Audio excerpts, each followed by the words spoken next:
വീണ്ടും കോവിഡ് വ്യാപനം പലയിടങ്ങളിലും ഉണ്ട്.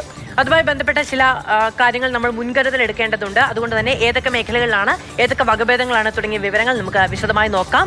കോവിഡ് വ്യാപനം ഉണ്ടാകുന്നു. ദക്ഷിണ പൂർവേഷ്യൻ രാജ്യങ്ങളിലാണ് ഇപ്പോൾ കോവിഡ് വ്യാപനം ഉണ്ടാകുന്നത് എന്നുള്ളതാണ്. അവിടെയാണ് ജാഗ്രതാ നിർദ്ദേശമുള്ളത്. അതിൽ തന്നെ പ്രധാനമായിട്ടും ഒമിക്രോൺ JN1, LF7 ഒപ്പം തന്നെ NB1.8 എന്നീ വകഭേദങ്ങളാണ് ഇപ്പോൾ വ്യാപകമായി പടരുന്നത് എന്നാണ് മനസ്സിലാക്കുന്നത്. ഇനി അതിന്റെ രോഗവ്യാപന ശേഷി കൂടുതലാണ് എന്നതുകൊണ്ട് കുറച്ചുകൂടി നമ്മൾ ശ്രദ്ധ വയ്ക്കണം. ഈ വകഭേദങ്ങളെല്ലാം രോഗവ്യാപന ശേഷി കൂടിയവയാണ് എന്നുള്ളതാണ്. രോഗലക്ഷണങ്ങൾ എന്താണ് എന്നുകൂടി നമുക്ക് നോക്കാം. നേരത്തെ അതിന് തുല്യമായി തന്നെയാണ് ജലദോഷം, തൊണ്ടവേദന, ചുമ, ശ്വാസതടസ്സം എന്നിവ ഉണ്ടാകുന്നുണ്ട് എന്നുള്ളതാണ് ഏറ്റവും പ്രധാനമായി കാണിക്കുന്ന ലക്ഷണം. നമ്മൾ ഇതുവരെ അനുഭവിച്ചിട്ടുള്ള അതേ നിലയ്ക്ക് തന്നെയാണ്, പക്ഷെ കുറച്ചുകൂടി തീവ്രമായിരിക്കുമെന്നതാണ്. ഇനി രോഗലക്ഷണമുള്ളവർ മാസ്ക് ധരിക്കുക, അതാണ് നമ്മുടെ ഏറ്റവും പ്രധാനപ്പെട്ട നമ്മുടെ പ്രതിരോധ മാർഗം. ഒപ്പം ആരോഗ്യമന്ത്രി വീണ ജോർജും കൃത്യമായി ഇതിലൊരു പ്രതികരണം അറിയിക്കുന്നുണ്ട്. അപ്പോൾ ആശുപത്രികളടക്കം മാസ്ക് നിർബന്ധമാക്കുന്നു. രോഗസാധ്യതയുള്ളവർ, പ്രായമായവർ, കുട്ടികളൊക്കെ പൊതുയിടങ്ങളിലൊക്കെ ഇറങ്ങുമ്പോൾ നമ്മൾ സാധാരണ രീതിയിൽ ഈ മാസ്ക് വെച്ചിരുന്നപ്പോൾ നമുക്ക് ജലദോഷം, ചുമ ഇങ്ങനെയൊക്കെ കാര്യങ്ങളൊക്കെ കുറവുണ്ടായിരുന്നു. അപ്പോൾ വീണ്ടും അതൊക്കെ ഇപ്പോൾ അങ്ങനെ നമ്മളൊന്ന് നമ്മുടേതായ ഒരു സുരക്ഷിതത്വം ഉറപ്പുവരുത്തിയാൽ വലിയ പ്രശ്നങ്ങളില്ലാതെ പോകും. നമ്മളല്ലാതെ ഭീകരമായ പഴയ കാലത്തെക്കുറിച്ചൊന്നും ആലോചിച്ച് ടെൻഷൻ അടിക്കേണ്ട. നമുക്ക് നിയന്ത്രിക്കാവുന്ന നിലയിൽ തന്നെയാണ് കാര്യങ്ങൾ പോകുന്നത്, അല്ലേ? ഇനി ജാഗ്രത പാലിക്കണമെന്ന നിർദ്ദേശം ആരോഗ്യ വകുപ്പിൽ നിന്ന് കൂടി വരികയാണ്. ആരോഗ്യമന്ത്രി വീണ ജോർജ് ജാഗ്രതാ നിർദ്ദേശം നൽകിയിട്ടുണ്ട്. അതുമായി ബന്ധപ്പെട്ട വിവരങ്ങൾ അമൽ തേനമ്പറമ്പിൽ നമുക്ക് നൽകും. അമൽ, നിലവിൽ ഒരു രോഗവ്യാപനം ഉണ്ടാകുന്നു എന്ന മുന്നറിയിപ്പുകൾ വരുമ്പോൾ എന്തൊക്കെ കാര്യങ്ങൾ ശ്രദ്ധിക്കണം എന്നാണ് ആരോഗ്യ വകുപ്പ് നൽകുന്ന നിർദ്ദേശം?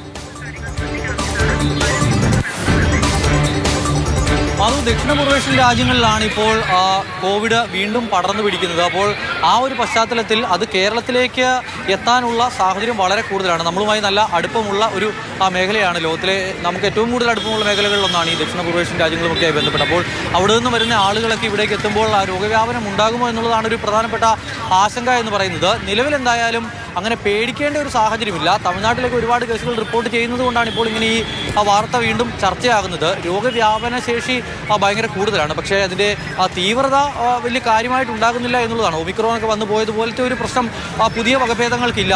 ആളുകളുടെ ജീവനെ ബാധിക്കുന്ന തരത്തിലുള്ള പ്രശ്നങ്ങളൊന്നും നിലവിൽ എന്തായാലും റിപ്പോർട്ട് ചെയ്യപ്പെടുന്നില്ല എന്നുള്ളത് ആശ്വാസകരമായ കാര്യം തന്നെയാണ്. മെയ് മാസത്തിലെ കണക്ക് ഇപ്പോൾ ആരോഗ്യവകുപ്പ് പുറത്തേക്ക് വിടുന്നു. 184 പേർക്കാണ് മെയ് മാസത്തിൽ ഈ പുതിയ വകഭേദങ്ങൾ ബാധിച്ചത്, കോവിഡ് സ്ഥിരീകരിച്ചത് കേരളത്തിൽ. അതിൽ ഏറ്റവും കൂടുതലുള്ളത് കോട്ടയത്താണ്. കോട്ടയത്ത് 57 പേർക്ക് കോവിഡ് സ്ഥിരീകരിച്ചു. അതോടൊപ്പം തന്നെ പിന്നെ തൊട്ട് പിന്നാലെയുള്ളത് എറണാകുളമാണ്. എറണാകുളത്ത് 34 പേർക്കാണ് സ്ഥിരീകരിച്ചത്. തിരുവനന്തപുരമാണ് തൊട്ട് പിന്നിലുള്ളത്. 30 പേർക്ക് കോവിഡ് സ്ഥിരീകരിക്കുകയും ചെയ്തു. അപ്പോൾ അങ്ങനെയൊക്കെ ഒരു പ്രശ്നം നിലനിൽക്കുന്നു. ഇത്രയധികം കേസുകൾ സ്ഥിരീകരിക്കുന്നതിനുള്ള ഒരു മുൻകരുതൽ എന്നുള്ള നിലയ്ക്ക് ആരോഗ്യവകുപ്പിൻ്റെ RRT യോഗമൊക്കെ ചേർന്നിരുന്നു. അപ്പോൾ ആരോഗ്യമന്ത്രി ഇന്നലെ ഇപ്പോൾ വ്യക്തമാക്കുന്നത് ജാഗ്രത പാലിക്കണം, ഭയം വേണ്ട എന്നുള്ളതാണ്. ആശുപത്രികളിലൊക്കെ പോകുന്ന ആളുകളൊക്കെ മാസ്ക് ഒക്കെ ധരിക്കണം.